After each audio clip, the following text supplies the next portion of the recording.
What's up, everybody? Welcome back to the Eclectic Beard Gaming Reactions. Got something pretty cool this go around. Got a collaboration, me and Mr. Rob Reacts. We're gonna take and he's gonna ask me five English phrases, and I'm gonna ask him 5 American phrases. You doing all right today, sir? Hey guys, yeah, very good. I don't think you're going to get any of these. I'm pretty confident, all right? It's going to be 5-0 to the English. All right, so yeah, let's go on ahead and we'll get right into it, I guess.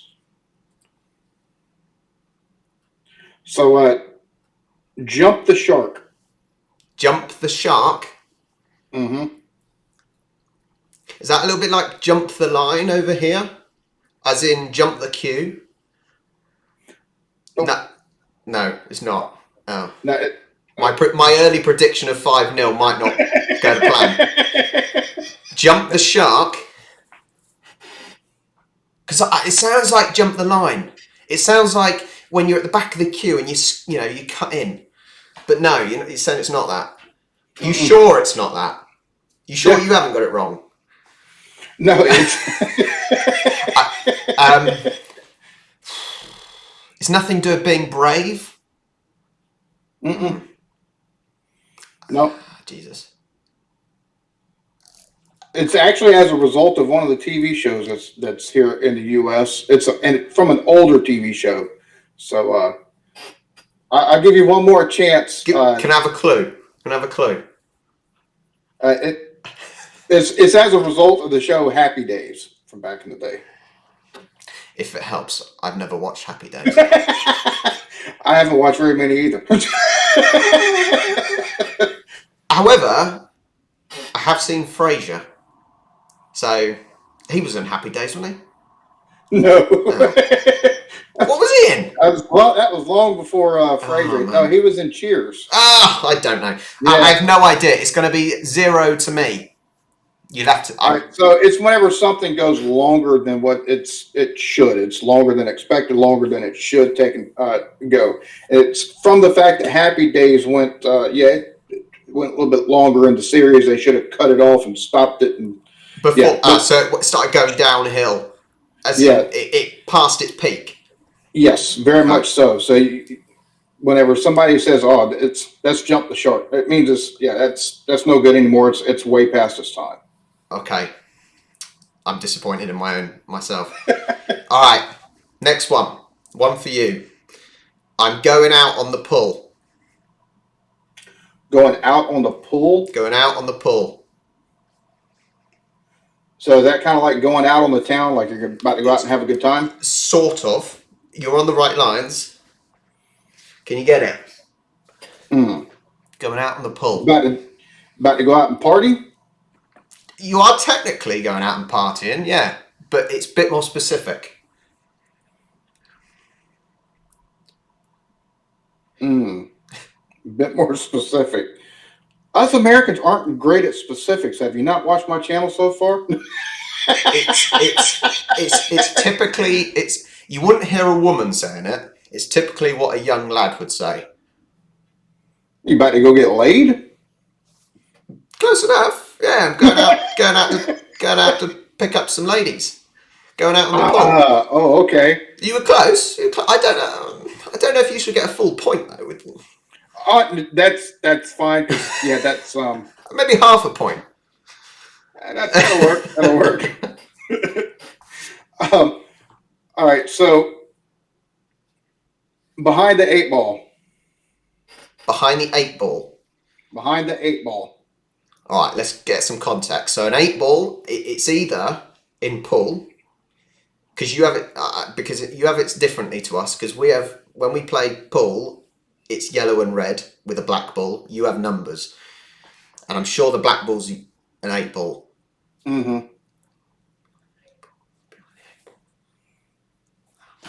But it's definitely got nothing to do with pool, is it? So all my thinking was a complete waste of time. Behind the 8 ball. Is it something to do with messing up? Getting something wrong? Behind Well, if you do it wrong, you'd be messing up. But uh, trying to think. I'm not in the right lines of thinking, am I? Not really. It's not really. Yeah. No. It's These American like. phrases are a lot harder than the English ones. I feel this isn't fair, especially for a first time. You should build up the difficulty.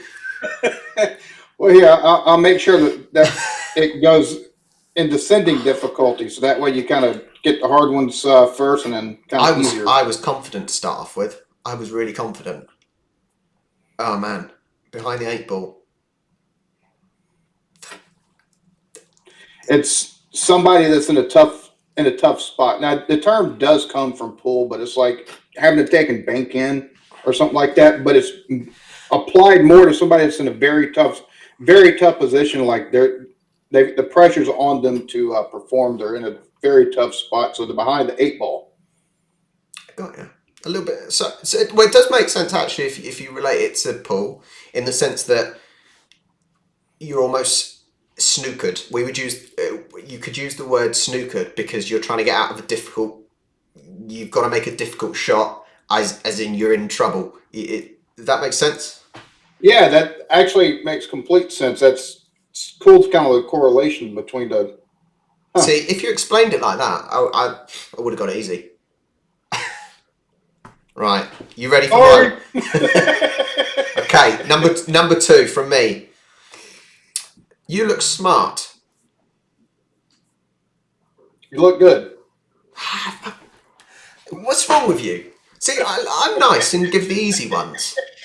I thought you were going to go down the look clever, but you didn't. Sorry. All right, 0 for the English, 1.5 for the American. All right, so not a big fan. Not a big fan. You don't like someone. Yeah, you don't like someone or something. He's back in the game. He's back in the game. Thanks. You were getting easier. You're right when you said you were, going to descend in order. That's good. Okay. It makes it 1 point to me, 1.5 to you. Okay. Meat and 2 veg. Meat and 2 veg. Something tells me we're not talking about food here. Who knows? Us English do like a Sunday roast. So. Sounds like you'd be talking about cock and 2 balls is what it sounds like you'd be talking about. Mate, I haven't got enough subscribers to be monetized. But by saying that, you could have at least gone round, taken a detour, okay? If this video kicks off, right? If this really kicks off later in a while's time, I'm going to be so upset with you for saying that. All right? I hope you get nothing for this video now. All right. I think you're winning. You're winning. You got me tickled on that one. Oh, good Lord. All right. Go on. You go. What are we on? Number 4 for you, are we? Yeah. Okay. It's not rocket science. It's not rock. Oh, that's easy. Come on. That's not an English one. That's not an American one. Oh, well, it's one of the, it's not difficult.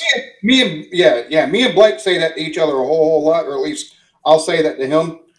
I think that one would be used here as well in the fact that it's when for example someone you might be with someone and you've maybe asked them something or they've got a problem to solve and it's not very difficult. It's not very difficult and they're struggling. Yeah. Oh yeah. But it's easy and you think it's not rocket science. Yeah. Oh yeah, that's exact. I'll use that with Blake every so often. You basically say it to stupid people. So you're basically saying your mate Blake. He's not stupid, but he plays it real well. He does play it real well. I know people like that. That's the thing. A lot of folks don't know about Blake. Like, fuck, that fella's highly intelligent. It just pretends. Highly intelligent, but he plays so dumb. I'm like, Bo, you You got folks Okay. thinking you're stupid. All And right. you're just, he's like, oh yeah, I know how to play a good idiot. Like, well, you have to be smart to do that because I can't play that dumb. You said it. You said it. You might know this one. You might know this one because I think this might be a phrase that is common to English, and then Americans actually pick up on. I'm knackered. Tired. I'm tired. I don't. Would you use that phrase? Now, I wouldn't use knackered. I'd be like, I'm tuckered out. Like, but That's American. that's We would never use that well, see, phrase. that's actually something that you hear more in the southern part of the U.S. than you do in like a lot of other places. That it's basically the same thing as knackered or like I'm exhausted or whatever. Mm. So There's other ways of saying it, like I'm cream crackered. When you say I'm cream crackered, I'm tired. And there's other rhyming words that you could use. to say I'm cream crackered sounds like a Cockney way of saying I'm knackered. Yeah, basically, it's just other ways of saying it that rhyme. You've done videos on Cockney rhyming slam, so And some of it still just baffles me. you can make anything. You can make anything work. It's the same thing. It's the same thing when you're talking about when you're drunk. You could use any word you want to make it sound like you're drunk. I'm trolleyed. Trolleyed. Trolley's a push, a shopping cart Yeah, that you use. yeah. Anything, but it's one of those words you could almost use any word to say you're tired, and we just kind of get it. All right, I got you. your go. Up my alley. Up my alley. We would say up my street. We would say up my street. Yeah. So you would say it's something you like, something. Yeah. You would say.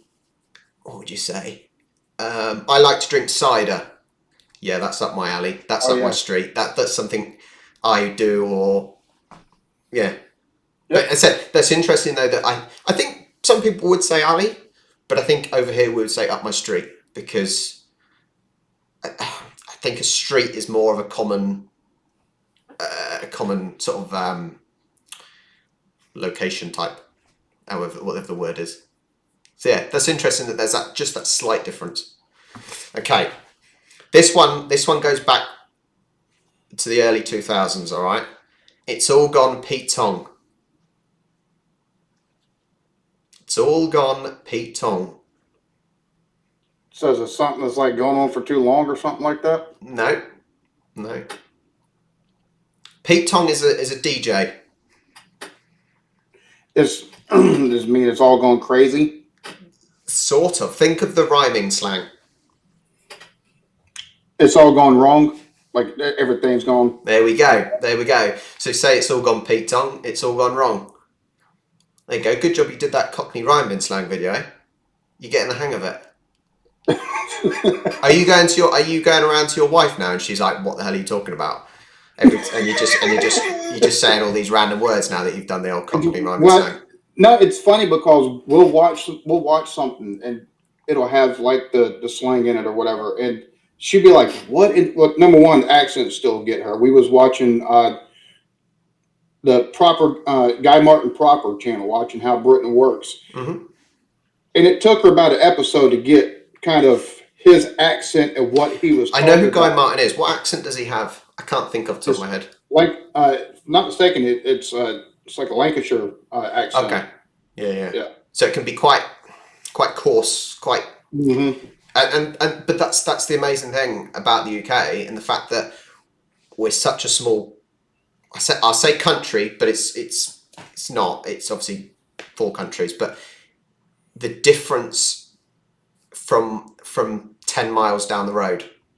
10 miles is nothing, but the difference can be astounding. Yeah, and even we can sometimes don't have a clue what they're saying, and it's amazing. So if you're coming from America, we struggle to know what someone else is saying, you must have no idea at all. Because, and I don't know if that's how. I don't know what that's like in America. And I know that it's a bigger country. How often does it change? How often do the accents change? A lot of times it's state to state. You'll take and hear like a different variation of like an accent. So I'm in South Carolina. I'm originally from Alabama, but from Alabama to Georgia, the accent there's a slight change. You go from Georgia to South Carolina, there's another change. Now you get to places like North Carolina, which has coastal and then mountainous regions. Mm. You'll get like a differentiation on the mountain speak and the coastal speak, because one is a little bit more clear. The other one, you got more of the banjos when they start talking. So, but it's funny because I was living in Alabama. My wife actually moved down to Alabama uh, where I was working at the time. First person she meets is my sister's boyfriend at the time. Now, this fellow starts talking, and he's telling her about the dog boxes that he's welded onto basically the axle of a trailer to pull behind his truck. So whenever he goes hunting, he's got a way to take his dogs with him. They drive off. My wife looks at me and goes, "What the hell did he say?" She said, "I did not understand a word he said." And I'm like, "Well, he's telling you about the dog boxes. Now he had to take and he was showing you the dog." She's like, "I didn't understand I didn't understand him at all. He sounded like Boonhauer off of King of the Hill." But this is the interesting thing of the phrases that we're talking about, is that I suppose even there's phrases that so I'm in a place, Hampshire, which is 40-50 miles from London. So if we're talking about the Cockney rhyming slang, there's some stuff we wouldn't have a clue about. So the phrases can change and from such a short distance. So for you, for example, you're in South Carolina. I'm sure there's phrases that you might not understand from a different part of your own country as well. And it's amazing how you're the same country. How do you not understand what someone else and it sort of shows how distant we are, but how close we are, if you want to get philosophical. But it is interesting, On the point score, though, how many did you get? I think I got, 4? 2, 3. You definitely got 3.5 at least. Definitely got. I think you won. I think you might have won by half a point at least. Yeah, it's by half a point because you were 3 and 2. The first two I threw out there were like, I made sure they were no one was getting that. And a slider, so that way, no one was getting that. Heard of them. But I made sure that at least the last 3 were going to be ones that. Thanks. So kind of you. Thanks. That American kindness. Right. Well, do you want to do the outro? Well, number one, this has been fun. I just took and knocked everything off my desk, but this has been fun. I appreciate it. Y'all be good to each other. Love yourselves. Don't forget, like, share, and subscribe. What he said.